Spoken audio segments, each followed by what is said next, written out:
Nous sommes en 1919.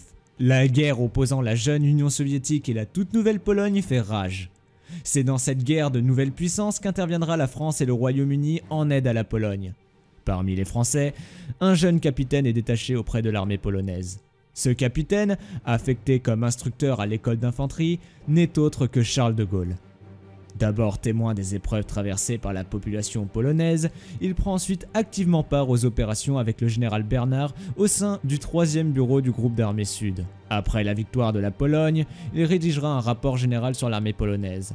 Une certaine analyse de l'unique régiment de chars Renault FT polonais. Les chars doivent être mis en œuvre, rassemblés et non dispersés. De Gaulle découvre surtout en Pologne la guerre de mouvement avec l'emploi des grandes unités de cavalerie blindée comme élément de choc. L'idée de percée motorisée, inspirée directement du général Jean-Baptiste Eugène Estienne, lui vint alors. Cette idée a déjà suscité la plus grande attention à l'étranger. Cependant, en France, elle n'a qu'un bref succès et ne fait que conforter Heinz Guderian dans ses idées, lui qui était déjà en train de créer les forces mécaniques allemandes. De plus, les théories de Charles de Gaulle se suivirent avec intérêt par Adolf Hitler. Albert Speer rapportant que le Führer avait lu à plusieurs reprises le livre du général de Gaulle et qu'il affirmait avoir beaucoup appris grâce à lui. Cependant, contrairement à la Blitzkrieg, de Gaulle ne perçoit pas l'importance de l'aviation à laquelle il n'attribue qu'un rôle secondaire. Les troupes à terre recevront de l'aviation une aide précieuse quant à leur camouflage. Les fumées épandues sur le sol du haut désert cachent en quelques minutes de vastes surfaces du sol, tandis que le bruit des machines volantes couvre celui des moteurs chenillés. Il faudra attendre l'édition d'un de ses livres en 1944 où il fera ajouter une phrase. Mais surtout, en frappant elle-même à vue directe et profondément, l'aviation devient par excellence l'arme dont les effets foudroyants se combinent le mieux avec les vertus de rupture et d'exploitation de grandes unités mécaniques. En juillet 1937, le lieutenant-colonel de Gaulle est affecté au 507e régiment de chars de combat. C'est donc la rencontre concrète avec son outil, le blindé. Il en prend le commandement par intérim le 5 septembre suivant, puis est promu colonel le 25 décembre 1937. Lors des manœuvres, il tente d'imposer contre le règlement sa conception de l'usage autonome des blindés, ce qui lui vaut les hostilités de son supérieur, le général Henri Giraud. Malgré le désintérêt français pour les écrits de Gaulle, Léon Blum se laisse progressivement intéresser par la thématique des chars qu'il soutiendra tardivement au moment de la Seconde Guerre mondiale. Françaises et Français, nous faisons la guerre parce qu'on nous l'a imposée. Sur le sol de France, sur cette terre de liberté, où le respect de la dignité humaine trouve un de ces derniers refuges, vous associerez tous vos efforts pour le salut de la patrie. Vive la France! 1er septembre 1939, l'Allemagne envahit la Pologne. La Seconde Guerre mondiale éclate. Charles de Gaulle est toujours colonel au 507e régiment de chars de combat à Metz. 3 jours avant l'offensive allemande du 10 mai 1940, qui conduit à une percée rapide du front français, le colonel de Gaulle est averti de la décision du commandement de lui confier la 4e DCR, la plus puissante des grandes unités blindées de l'armée française, comportant 364 blindés.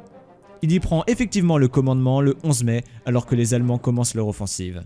Le 15 mai, il reçoit la mission de retarder l'ennemi dans la région de Laon afin de gagner des délais nécessaires à la mise en place de la 6e armée chargée de barrer la route de Paris. Mais sa division blindée n'est encore qu'en cours de construction, environ 5000 hommes, dont 85 chars qui ne sont pas équipés de radio. De plus, ces unités n'ont encore jamais opéré ensemble. Il dirige pourtant avec cette unité une contre-attaque vers Montcornet, au nord-est de Laon. Et cela malgré le manque d'appui aérien, de batteries anti-chars et anti-aériennes, ni de moyens de communication, de transport de troupes et de carburant, et pour couronner le tout, d'un armement incomplet. Le 17 mai, entre 4h et 5h du matin, les unités françaises détruisent un convoi allemand au sud du village de Montcornet. Vers midi, les chars lourds français B1 bis sont pris à partie par des canons anti-chars Part 37 et des Panzer allemands. Mais les B1 n'en ont que faire. Ce sera le premier engagement de la bataille. Malgré cela, le monstre d'acier qu'est le B1 a un défaut, son manque d'autonomie. Et alors que l'essence vient à manquer à cause des problèmes d'approvisionnement, de nombreux chars français doivent être abandonnés ou battre en retraite, tandis que d'autres s'embourbent dans les marécages. Pendant ce temps, les Allemands sortent des canons de 88 de DCA utilisés comme canons anti-chars pour pouvoir percer les blindages des monstres français. Le colonel de Gaulle envoie également de l'infanterie nettoyer les poches de résistance dans un village adjacent, aidé d'ailleurs par des chars D2. Vers 16 h, de Gaulle ordonne une nouvelle offensive, mais celle-ci reste sans succès.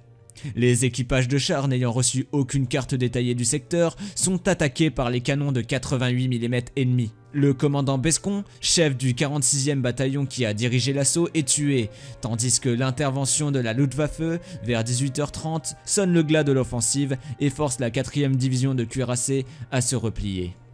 Les pertes du côté français sont de 14 tués, 9 disparus et 6 blessés. 23 chars français sur les 85 engagés sont mis hors de combat lors de la bataille, tandis que les pertes allemandes sont quant à elles de l'ordre de 100 tués. Un des enseignements de cette bataille pour l'armée française est qu'une grande unité motorisée blindée ne peut obtenir des résultats sans le soutien de l'aviation, la protection de la DCA et l'accompagnement d'unités d'infanterie spécialisées. Bien que la bataille de Montcornet soit une défaite côté français, ce fut en quelque sorte une victoire morale, compte tenu du contexte. Cette bataille est fréquemment citée comme la seule contre-attaque alliée de la campagne de France qui parvint à repousser les troupes allemandes. Le 21 mai, à la suite de la bataille de Montcornet, l'état-major envoie un correspondant de guerre pour interroger de Gaulle, qui lance à cette occasion, à Savigny-sur-Ardre, un premier appel radiodiffusé destiné à remonter le moral des troupes françaises en vantant le mérite des divisions blindées et qui se termine par cette phrase. Grâce à cela, un jour, nous vaincrons sur toute la ligne. Une semaine plus tard après la bataille, le 28 mai, de Gaulle mènera 2 offensives pour détruire une poche que l'ennemi a conquise au sud de la Somme, à hauteur d'Abbeville. Malgré un déplacement préalable de 200 km qui a lourdement éprouvé le matériel de la 4e DCR, l'opération permet de résorber toute la poche tout en capturant 400 soldats allemands, mais pas de reprendre la ville. Ces résultats limités n'empêchent pas le général Weygand, chef des armées, de décerner le 31 mai 1940 au général de Gaulle une citation très élogieuse en tant que commandant d'une division blindée près d'Abbeville. Chef admirable de cran et d'énergie, a attaqué avec sa division la tête du pont d'Abbeville, très solidement tenu par l'ennemi, a rompu la résistance allemande et progressé de 14 km à travers les lignes ennemies, faisant des centaines de prisonniers et capturant un matériel considérable. Entre le 26 mai et le 2 juin, la Grande-Bretagne décide, sans concertation avec le commandement français, de replier son armée en débarquant par Dunkerque la totalité de son corps expéditionnaire de 200 000 hommes, ainsi que 139 229 Français, laissant le reste de l'armée française seule face aux Allemands qui capturent tout leur matériel et font prisonnier les 35 000 soldats français restants, précipitant encore plus la défaite française. Après cela, Charles de Gaulle, comprenant la situation de la France, passe dans le domaine diplomatique et politique. Mais ça, c'est une autre histoire.